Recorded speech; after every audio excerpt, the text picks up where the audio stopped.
श्री वल्लभाधीश की जय हो। સુરદાસજી રચિત ભ્રમર ગીતના જે લીલાના દર્શન કરીને પદ રચ્યા છે તેમાં આજે જે પોસ્ટ મૂકી છે તે પદ હવે ભગવાન શ્રી કૃષ્ણ મથુરામાં ઉદ્ધવજીને સાથે જે સંવાદ કરી રહ્યા છે તે દર્શન સુરદાસજીએ કરાવ્યા છે। તે પદ નીકે રહીયો જસુમતી મૈયા। આજે ભગવાન શ્રી કૃષ્ણચંદ્રને યશોદાજીથી વિયોગ કરી અને અહીંયા આવવું પડ્યું છે અને આપ જઈ શકતા નથી કેમ કે આપને ભૂમિનો ભાર ઉતારવા માટે આ લીલા કરવી પડી છે।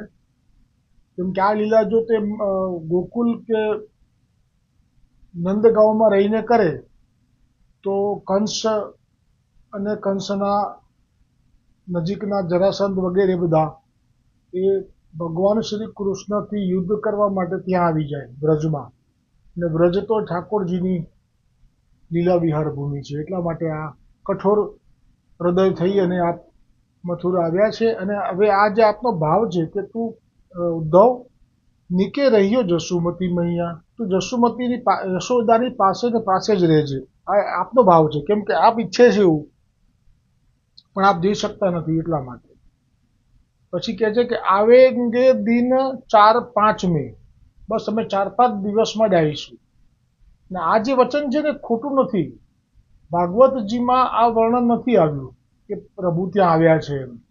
ગર્ગ સંહિતા જ્યારે શરૂ થશે બસ હવે ટૂંક જ સમયમાં તો ગર્ગ સંહિતામાં આ વર્ણન છે કે ઉદ્ધવજીના સંદેશા પછી ઉદ્ધવજી આવીને કહ્યું કે આ તો આપના વગર બહુ તડપી રહ્યા છે, આપણે જવું જોઈએ, અને હું વચન આપીને આવ્યો છું સ્વામિનીજીને કે જરૂર લાવીને આવીશ।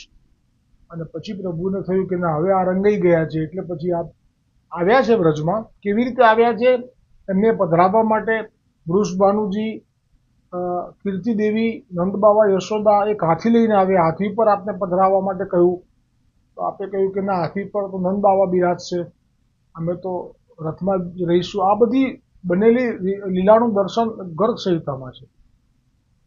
એટલે આપે જે વચન આપ્યું અત્યારે કે આવેંગે દિન 4-5 મે હમ હલધર દો ભૈયા, હું અને બલરામ બંને આવીશું। આ સાંત્વના આપી છે, બલરામજી નથી આવી શક્યા। બલરામજીને આપે જવાબદારી સોંપી હતી। મથુરા એ રાજકાજથી કાવા દાવાથી ભરેલી ભૂમિ છે એટલે ત્યાં એને નોંધારું ના મૂકી શકાય। નોઈ બેત બિશાન બાંસુરી દ્વાર અબેર સબેરે, લે જની જાય ચુરાઈ રાધિકા કછુક ખીલોના મેરે। આ જે શબ્દો આપના મુખમાંથી પ્રગટ થયા છે ઠાકોરજીના, એ ખરેખર હૃદયને વલોવી નાખે એવા છે। આપે કહ્યું કે ઉદ્ધવ તને ખબર છે મારી યશોદા આજે પણ મારી રાહ જુએ છે અને રોજ મારી તૈયારી કરે છે, એ આજે પણ હમણે જ આવશે, કારણ કે હું કહીને આવ્યો હતો ને કે હું આવું છું, એટલે એને મારા વચન પર વિશ્વાસ છે, એટલે એ હું હમણે જ આવું છું, આજે આવવાનો જ છું એવા વિશ્વાસ સાથે એ જ્યારે હું ગાય ચરાવવા માટે જતો ત્યારે એ મારી બધી તૈયારી કરતી। એમાં એ શું કરતી તો કે મારી વાંસળી, મારી લકુટી, મારું સિંગી, એટલે જે આમ આવે છે ને આમ વાંકું અને વગાડવાનું, પીપુડી, એને સિંગી છે કહેવાય બ્રજ ભાષામાં। એ મારા માટે બધું જ દ્વાર પાસે તૈયાર રાખતી કે હમણાં મારો કાનો ગાયો ચરાવવા જશે એટલે મારા કાનાને આ શોધવું ના પડે। તો એ જ્યારે આવી રીતે તૈયાર કરીને રાખતી એવી રીતે આજે પણ એ તૈયાર કરીને રાખે છે કે આજે આવવાનો જ છે અને પાછો ગાયો ચરાવવા જશે એટલે પાછી એને લાકડી પણ જોઈશે, લકુટી, બેણું એટલે વાંસળી પણ જોઈશે ને સિંગી પણ જોઈશે મારા કનૈયાને, એટલે તૈયાર રાખે છે આજની તારીખમાં। અને તને નહીં ખબર હોય ઉદ્ધવ કે રાધિકા મારી આ વેણું, લાકડી, લકુટી અને સિંગી એ જ્યારે છાની માની આવે અને ચોરી જાય છે આજે પણ, યશોદાજી રાખે છે કે હમણાં આવશે, અને રાધિકાને એટલો વિરોધ થાય છે મારા માટે કે એને ચોરી જાય છે. આજે પણ આવી લીલા કરે છે. ચોરી જતી એવું કીધું છે, ક્ષમા. ઉદ્ધવ મૈયાને કહેજો કે જે દિવસથી અમે તમારાથી વિખૂટા પડ્યા છીએ ત્યારથી અમને અહીંયા મથુરામાં કોઈ પણ કનૈયો કહીને બોલાવતું જ નથી. રોજ સવારે ઉઠીને કલેવું કરાવવા કોઈ જ મારી પાસે આવતું નથી. જેમ કે ત્યાં તો યશોદા પહેલાથી જ બધું તૈયાર રાખે અને પછી જગાડે ને બધું લેવડાવે. કલેવું એટલે સવારે આપણે જે લઈએ ને નાસ્તો, હળવો આહાર.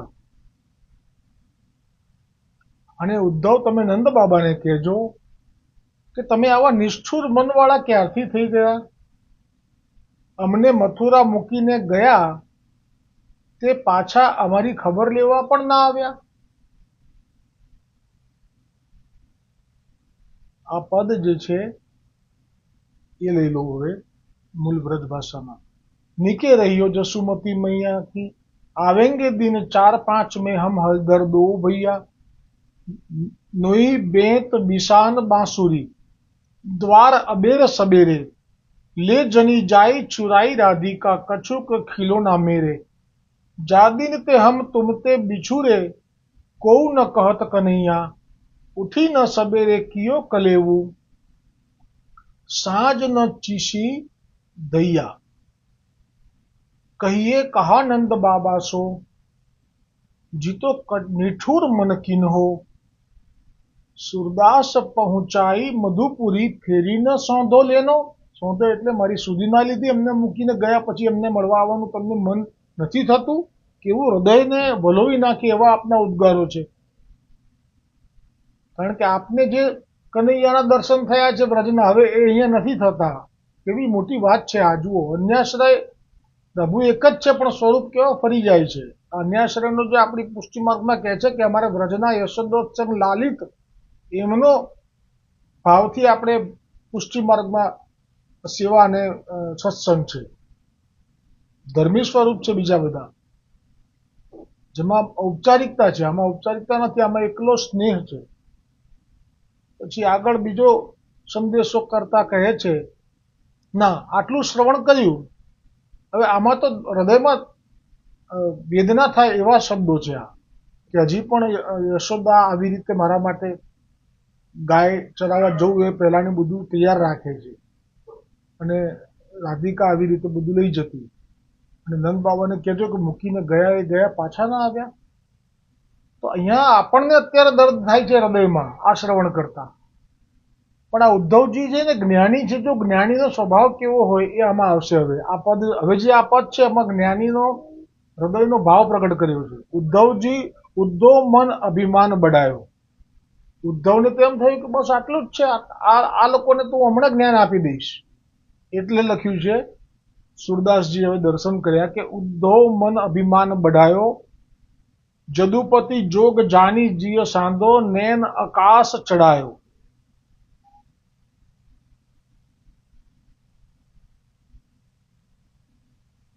नारी पे मोको पठवत है कहत सिखावन योग मन ही मन अप करत प्रशंसा यह मिथ्या सुख भोग आयसु मानी लियो सिर ऊपर प्रभु आज्ञा परमान सूरदास प्रभु गोकुल पठवत मैं क्यों होकी आन. ઉદ્ધવનું મન, હવે આનો અનુવાદ ગુજરાતીમાં, ઉદ્ધવનું મન અભિમાનથી ભરાઈ ગયું. સાચું તત્વજ્ઞાન થશે તે નારીનું દુઃખ દૂર થઈ જાય તે શીખવવા મને મોકલી રહ્યા છે. હજી પણ આના મનમાં એ જે રસ છે ગોપીના હૃદયમાં, અને નંદ બાવા અને યશોદા હૃદયમાં જે વાત્સલ્ય ભાવ છે એ બેમાંથી એકેયનો અનુભવ ના થયો. ઉપરથી એમ અહંકાર થયો, ઉદ્ધવ અભિમાન બઢાયો. બઢાયોનો અર્થ એવો પણ થાય કે એને જાણે કે જ્ઞાન આપવા માટે વધારે ચાનક ચડાય કે જો આ તારા માટે તો આ બહુ સહેલું છે, એમ આ લોકોને તું જ્ઞાન આપી શકીશ, એક અર્થ એવો થાય. એટલે સાચું તત્વજ્ઞાન હું જ્યારે એમને થઈ જશે મારા થકી, એટલે એમનું દુઃખ દૂર કરવા માટે જ આ મને મોકલી રહ્યા લાગે છે. હજી એના મનમાં તો આ જ ભાવ છે. હું એ નારીઓને સુખ ભોગની લાલસાથી પીડાઈ રહી છે, હું સમજી ગયો એમને કઈ લાલસા છે. એ બધા વાસના અને લાલસા હું દૂર કરાવી દઈશ અને તેમનું મિથ્યાપણું સમજાવીશ. એ વાસના કેવી મિથ્યા છે એ હું એમને સમજાવીશ. અને પછી પ્રભુની આજ્ઞા માથા પર ચડાવું છું અને વ્રજમાં જવાની તૈયારી કરું છું. પછીનું પદ, આજનું વાત છેલ્લું. થોડું થોડું લઈશું, રસના ચટકા રાખીશું ને તો બહુ આનંદ આવશે. કુંડાથી રસ જળવાતો નથી.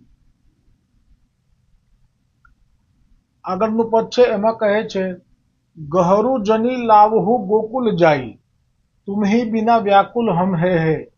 જદુપતિ કરી ચતુરાઈ, અપનો ही रथ तुरंत मंगायो, दियो तुरंत फलनाई, अपने अंग भूषण करी करी आपुन ही पहिराई, अपनो मुकुट पीतांबर अपनो देत सबे सुख पाई, सूर श्याम तद रूप उपंग सूत. ઉપંગ સૂત એટલે ઉદ્ધવજી.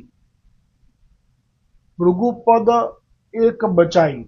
આ બ્રજ ભાષાનું પદનું ગુજરાતી અનુવાદ છે કે હવે પ્રભુએ ઉતાવળા થઈને અધીરાઈ આવી પ્રભુને કે ત્યારે મારા ગોપીજનો સુધી, ત્યારે મારા યશોદા નંદાવા સુધી મારો સંદેશો પહોંચે. આપને જે પ્રેમ છે એને કારણે આપને અધીરાઈ આવી. અને ઉદ્ધવને કહ્યું કે તું જટ વ્રજમાં જઈને સારા સમાચાર લઈને પાછો નહીં આવે ત્યાં સુધી હું તારી રાહ જોતો રહીશ.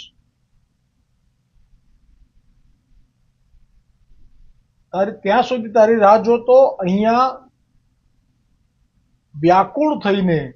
વ્યાકુળ રહીશ. હવે પ્રભુએ જોયું કે ઉદ્ધવજી એમનો પોતાનો રથ મંગાવવા લાગ્યા. કેમ કે એવું કીધું, ઠાકોરજીનો રથ તો માગી ના શકાય ને. એટલે ઉદ્ધવજી પોતાનો જે રથ હતો, મંત્રી છે આપ મથુરાના, એટલે બધી વ્યવસ્થા છે, એટલે એમણે પોતાનો રથ મંગાવવા માટે આપનો જે સેવક બાજુમાં ઉભો હતો એને આજ્ઞા કરી દીધી કે તરત જ ચતુરાઈપૂર્વક ભગવાન શ્રી કૃષ્ણએ પોતાનો જ રથ મંગાવ્યો. હવે આપને જે લીલા કરવી છે એનો પાછળનો ભાવ આવશે કાલે. પોતાનો રથ શા માટે મંગાવ્યો અને હવે પોતાના વસ્ત્ર અલંકાર પણ ધરી દેશે. આ બધું કાલે લઈશું. અત્યારે જે પદ છે એ લઈએ છીએ. પોતાનો રથ મંગાવ્યો અને પ્રભુએ પોતાના અંગ ઉપરથી જે આભૂષણો હતા એ જાતે બધા ઉતાર્યા અને ઉદ્ધવજીને આપે જાતે શિંગાર કર્યા. એટલે કે આપના જે અલંકારો હતા, આભૂષણો હતા, સુવર્ણના જે બાજુબંધથી લઈને જે પણ કાનના જે કુંડલથી લઈને બધું જ આપે ઉદ્ધવજીને આપના હાથથી ગળામાં જે સુવર્ણની ને જે પણ માળા હતી મણીની, એ બધું આપે ધર્યું, જાતે પહેરાયું. એના બાજુબંધ તો બંને હાથમાં બાંધ્યા, માથે મુગટ આપે ધર્યો, આપનો જે મુગટ છે, કાનમાં જે કુંડલ છે એ બી આપે. અને કેટલો જબરજસ્ત અનુભવ છે આ તો. પણ કેમ છે એ તો હજી ઉદ્ધવને ખબર નથી. અને જાતે જ ઉદ્ધવજીને પહેરાવ્યા અને પોતાનો જ મુગુટ અને પીતાંબર પણ પહેરાવ્યા. ત્યારે સુરદાસજી લીલાના દર્શન કરતા કહે છે કે ઉદ્ધવજી આબેહૂબ પ્રભુ જેવા લાગવા લાગ્યા.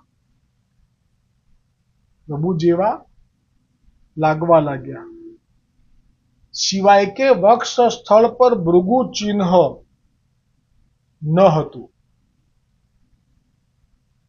કેમ કે ભૃગુ ચિહ્ન એ તો પ્રભુના જ વક્ષ સ્થળ એટલે છાતી ઉપર જે ભૃગુજી લાત મારી હતી અને આપે એને કાયમ માટે ધારણ કર્યું છે. જો આપણા પુષ્ટિ માર્ગમાં પણ ઠાકોરજીની જે સેવા માટે આપણે સ્વરૂપ પધરાવવા માટે લેવા જઈએ છીએ ન્યોછાવર આપીને, તો એમાં પણ આજ્ઞા છે કે ભૃગુ લાંછન હોવું જોઈએ એવું લેવું. આ ભૃગુ લાંછન એ પ્રભુએ સહર્ષ પ્રીતિથી આપના શ્રી વક્ષ સ્થળ ઉપર સ્વીકારેલું છે, અંકિત કરેલું છે. એ ખાલી નથી, બાકી બધું પ્રભુ જેવું રૂપ કરી દીધું છે. અને હવે જે આગળ લીલા થશે એનો પ્રસંગ આગળ આવશે, આવતીકાલે આવશે. આ ભ્રમર ગીત પૂર્વેની લીલાનું વર્ણન થઈ રહ્યું છે. સુરદાસજીએ દર્શન કરીને જે આ પદ લખ્યા છે, આપણે એનો લાભ લઈ રહ્યા છીએ. તૈયાર થાળી છે મહાપ્રસાદની, આપણે એનું જળામૃતનું પાન કરી રહ્યા છીએ. બોલો શ્રી महाप्रभु जी वल्लभाचार्य जी की जय हो, सूरदास जी की जय हो, भ्रमर गीत की जय हो।